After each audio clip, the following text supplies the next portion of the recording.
मैं भी अब तलाक लेने में देर नहीं करूंगी, क्योंकि आज मुझे अंदाजा हो गया कि वो कितना बुज़दिल है।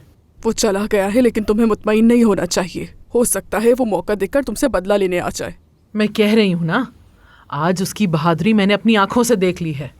वो तो एक मुर्गी भी ज़िबा नहीं कर सकता, इंसान को भला क्या मारेगा। आयशा, फिर भी तुम्हें एहतियात करनी होगी। ऐसे लोगों का भरोसा नहीं करना चाहिए। ऐसा ना हो कि बाद में तुम्हें पछताना पड़ जाए। आयशा, जानती हो किस बात का पछतावा है मुझे? उस वक्त का जब मैंने आज़म को इतनी इजाज़त दी कि वो मुझे डराए। पूरा मोहल्ला जान चुका है कि वो कैसा है, इसलिए तो आज़म की बेटी मोहल्ला छोड़ गई जब आज़म ने तुमसे शादी की, और दोबारा इसका कभी पूछा भी नहीं।